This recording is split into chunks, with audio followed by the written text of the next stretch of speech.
So, good afternoon, good morning, and whatever is the time of the day at your zone. So, today we have Mr. Oguntayo, who will present his talk on the topic Detecting Weeds through Edge Computer Vision to Reduce Environmental Footprints. A bit about the speaker. Uh, he is a technical mentor and a lead ML engineer with Omdena. He has a strong passion for artificial intelligence and especially interested in the ways AI can be used for social good. So now we have the stage is all yours, sir. And yeah, welcome. Hi, yeah. Uh, Thank you for that nice introduction. So today I'll be discussing detecting weeds using computer vision to reduce environmental footprint. So, yeah. So one common method for dealing with weeds is through manual removal, which is cost ineffective and labor intensive. Another common method is through the application of herbicides, and that can be bad for the environment, bad for the crops, and sometimes bad for the human beings that consume those crops. So treating weeds with laser beams is safer and more precise. To automate this process, we need to be able to distinguish between carrots and weeds. Um, we were provided with 775 images with over 10,000 annotations with a resolution of 3008 by 3008. The annotations were stored in JSON files in the COBOL format.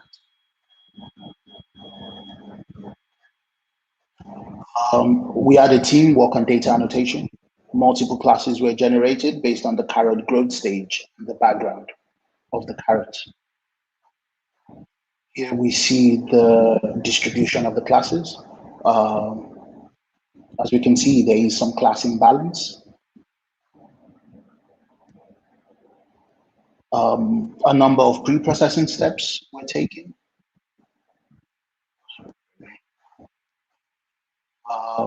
So a number of pre-processing steps were taken, including cropping and resizing. We noticed better results when the images were cropped as opposed to resized. This likely is primarily because cropping allows the carrots to maintain the same aspect ratio as those in the prediction. Cropping also results in significantly more images that the model may then be trained on. Because when you resize the full image, you resize it down to a smaller image, you're keeping the same 775 images. But by cropping parts of the picture, we can generate images. So now we'll be going into image segmentation. Now, according to Wikipedia, image segmentation is partitioning a digital image into multiple segments. There are two types of image segmentation. We have semantic segmentation and we have instant segmentation. Semantic segmentation refers to pixel-wise classification, where each pixel in the image is classified as belonging to either one class or another. For instant segmentation, we generate a detection mask for each distinct object along with pixel-wise segmentation.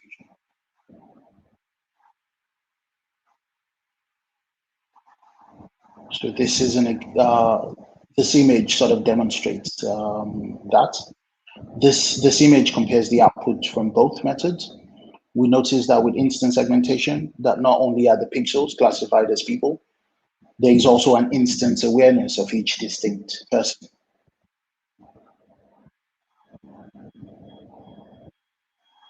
Now, both methods were explored, but for now, we'll be looking at instant segmentation. Now, for instant segmentation, we considered YOLACT models. YOLACT models are state-of-the-art, and they strike a very good balance between speed and accuracy. YOLACT is based on the object detection algorithm, real-time instant segmentation algorithm that generate masks for each instance and crops with a predicted bounding box. YOLACT++ improves on the backbone, improves on the YOLACT model with deformable convolutions so that feature sampling aligns better with instances. and this results in better detector and more precise mask prototypes. This network is further improved to ULACT Edge, a novel video real-time instant segmentation approach that runs accurately on edge devices at real-time speeds.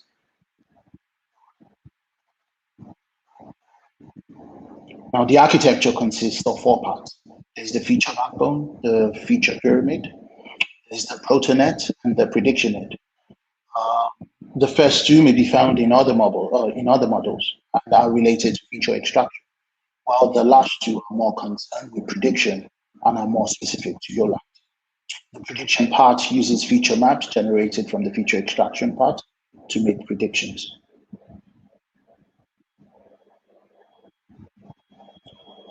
Now, ULACT Edge makes 2 major improvements on the standard ULACT model. There is temporal redundancy and tensor-RT optimization. In temporal redundancy, in a video, it's highly probable that the next frame is similar to the previous frame with some changes. Extracting similar features on every frame is somewhat wasteful. There are shared features that may be extracted and transformed from one frame to another.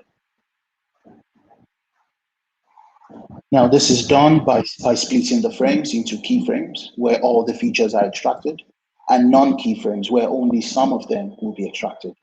The rest will be extrapolated from the keyframes. This is done using feature warping. Now, to warp features, we need to understand how objects are moving from frame to frame. In computer vision, it's possible to compute how objects are moving. This is known as optical flow estimation. A 2D flow field is computed that represents the movement of an object given 2 successive frames as input and output. Here we see an example of a flow field in 2 frames. So the chair is moved from one frame to the other, and this is the flow field representing that movement. Now we talk about tensor-RT optimization. Tensor-RT is NVIDIA's deep learning inference optimizer. It changes the weights from floating point 32 to a combination of int 8 and floating point 16, which greatly improves inference time, will lead to loss to accuracy.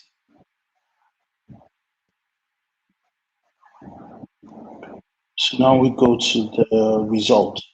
So as a video data set was not available, only tensor-RT optimization was implemented from ULACT Edge. The images annotations were cropped to 550 by 500. And this was tested on a Jetson AGX Xavier. Now, the results with PyTorch refer to the model run without tensor-RT applied. So here we notice that, we notice about a double increase in speed as opposed to when the model was run as is. And also we see very little loss to the accuracy to the IOU to the F1 precision and recall. This is an example of an output where we see the different segmentations, the different carrots and the weeds left out. Okay, so now we talk about semantic segmentation.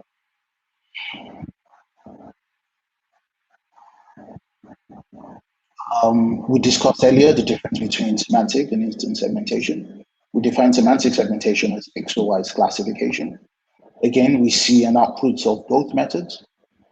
Now, why did we consider semantic segmentation? We theorized that it's possible the ULACT models are complex as they were initially built to classify many classes, while we are targeting a much narrower space, which is crop versus weed classification. Also, distinguishing between crops and weeds does not require instance awareness. We don't need to know the distinct weeds. We just need to know what pixels belong to weeds and which don't. So for this, we also theorized that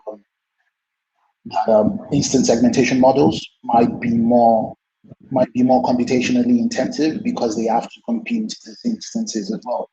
While semantic segmentation does not, so this should make it faster.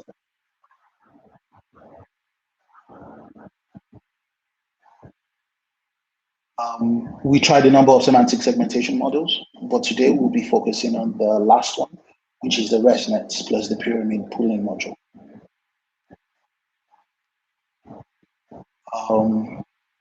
A number of pre-processing steps were taken to prepare the images for training. Pre-processing was performed for both the input and the target images to get them ready for a segmentation model. Feature generation was performed for the input images as well. So early on in the project, we came across a research paper that detailed a number of feature generation methods that could be applied to help a model better distinguish between crops and weeds. Included here are some of those methods. So there is a transformation from RGB image to HSV. We can see a slightly different shade of green for the weed as opposed to the carrots on both sides. There's also the EXR, the EXG, and the CIVE. So these are transformations from the original input. For the target, we split the images into 3 channels. We have the background, the carrots and weeds, where each channel is represented by a binary mask, which is 1 for, so for the background, it's 1 everywhere there's a background, 0 everywhere else. For the carrots, it's 1 for pixels with carrots and 0 everywhere else. And for weeds, you have 1 where there are weeds and 0 everywhere else. So this is what the model will be predicting. Here we see examples of, so this is an example of an original image, and this are the binary masks stacked on top of each other. So the red represents the background, blue represents the weeds, and green the carrots. Here we have individual binary masks representing the different channels. So again, this is the original image. We have the background, which is white everywhere there's background. We have the carrot mask, which is white only where there are carrots. We have the weed mask, which is white where there are weeds, and black everywhere else. We ran pixel statistics. So here we notice an extreme class imbalance. There are way more pixels in the background class than the other classes combined. And we have more carrots classes than weeds. And we have more carrots in the weeds pixels. We tried a number of different loss functions, or found the Fokker-Tievsky loss as most efficient for class imbalance. This is the architecture of the model, of the semantic segmentation model we used. So the semantic segmentation model consists of a ResNet 50 model, using only the first 29 layers as the encoder. And for the decoder, we use a pyramid pooling module, which is from PSVNet. PSVNet is another segmentation model, one of the segmentation models that we tried earlier. As the input and output have multiple channels, we use active loop as a data store. The data was streamed from active loop straight to the Keras model. And the model was trained for 15 epochs for 6 hours onto NVIDIA GeForce RTX 3090 GPUs. So this is the active loop data store. It provided a visualization to view the original images as well as the classes. So here are the results. So here are the results. So we see a prediction of the background with near perfect accuracy, 0.97 IOU. The carrot class with 0.89, the weeds with 0.54. A mean IOU is 0.8, and an inference time of 6.6 milliseconds. I should say that the times are not directly comparable because we did not get as far as deploying this on the AGX Xavier. This is simply the inference time on Google Colab. So these are the results of the semantic segmentation model. This is an example of an input image. This is the ground truth, and this is what was predicted. In this case, all carrots. We have this third example, and we notice it has a slightly different background as well. And the blues represents the weak segmentation.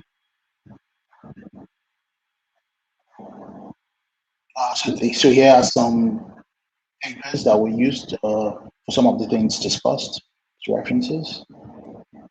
Thank you. And these are some of the collaborators in the project. Thank you.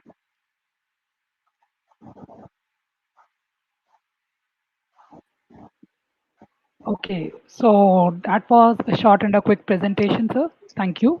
We have two questions as of now. So the Okay. first question is, how do we decide which frame is keyframe and which is not? Sure. Yeah, that's a very good question. So yeah, so for the YOLAT models, so at the moment the way they are decided is to simply you pass in a parameter. So let's say you pass in a parameter of 10.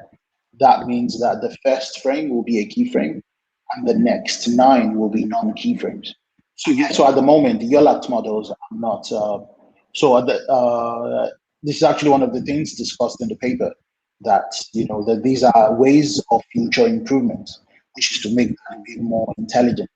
But at the moment, it's just simply random sampling, which is based on. So in this case, where we are detecting plants don't move that often, so we can probably get away with a very high keyframe parameter. So yeah, so random sampling is the short answer to that. And another question we have, can you explain more about instance awareness? Sure thing. So image segmentation generally is partitioning a digital image into segments. So then we have the instance and semantic segmentation. So they are both different in both the process as well as the output. So first I'll discuss the output. So the output of a semantic segmentation model is just simply the pixels that are classified as one class or another. So pretty much you have an image, and each pixel is classified as belonging to a car, to a person, to a dog, to a whatever. That's that. And instant segmentation on the other hand does that as well, but it also gets the instance. So it knows if this is a cat, if this is cat one, cat two, person one, person two. So that has slightly different applications. So it's possible for you to need that instance awareness. Maybe you want to count the number of people in an image, the number of cats in an image, the number of cars in the image. But then there are also situations where you don't need that information. You just want to know what pixel belongs to which. So in this case, the process of classifying crops versus weeds did not require that, because we don't need to know which is weed carrot one or carrot two or weed one, weed two. We just need to know that this pixel belongs to a weed and this belongs to a carrot, so that the laser isn't fired at the carrot. So yeah, so that was in terms of output. So in terms of process as well. So in the process, semantic segmentation simply does pixel-wise classification. But instant segmentation also draws a bounding box around the object. So because it draws a bounding box around the object is exactly why it is able to be instance aware.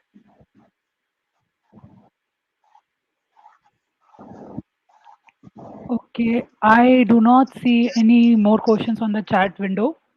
So thank you so much for a quick industry overview into that subject, sir. And it was really a pleasure to have you among us. Yeah. Thank you for having me. Thank you. Okay, take care. Okay, thank you.